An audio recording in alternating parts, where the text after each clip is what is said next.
Today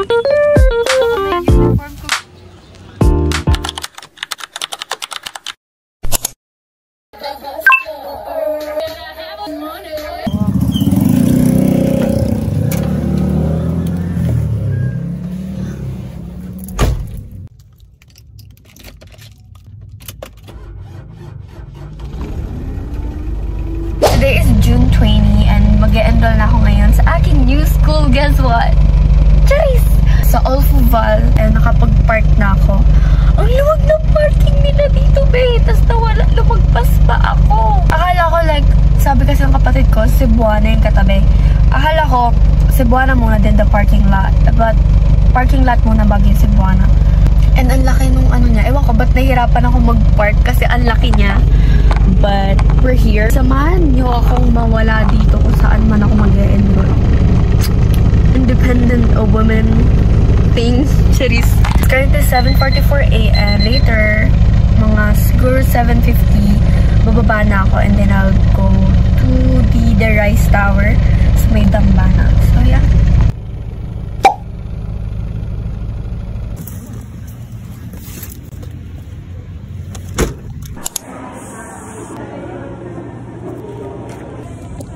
Admission ako, guys.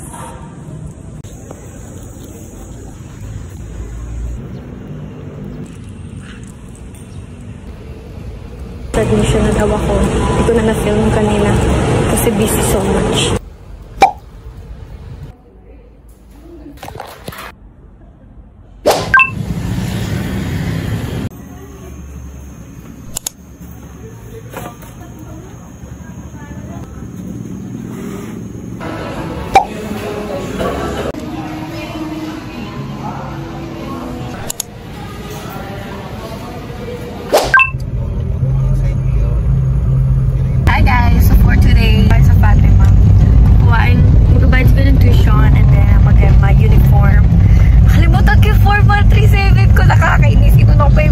Dalit kaysa 4137 ko.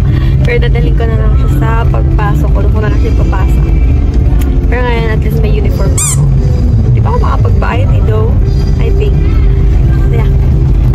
See you there.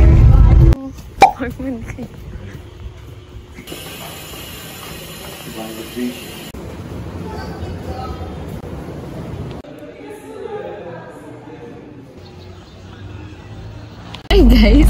So, slimutan ko yung 4137 ko tapos sarado yung uniform ngayon kasi bahain pa ko. So, for today's vlog, sumama na talaga ako sa kapatid ko magbayad ng tuition kasi civilian lang talaga.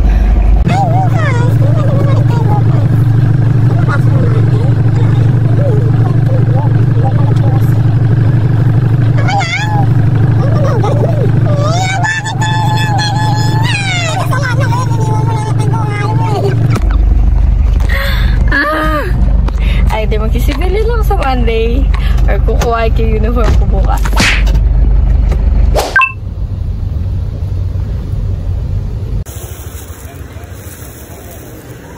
Kuha ko na yung uniform ko, guys. Finally. Next, papasa ko na yung form 137.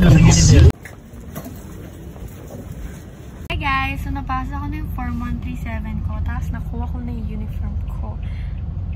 Pwede na ako magpa-ID today. Kaso wala na akong note. Tapos sabi nung nasa admission, in-endorse na daw ako for the ID ng QR.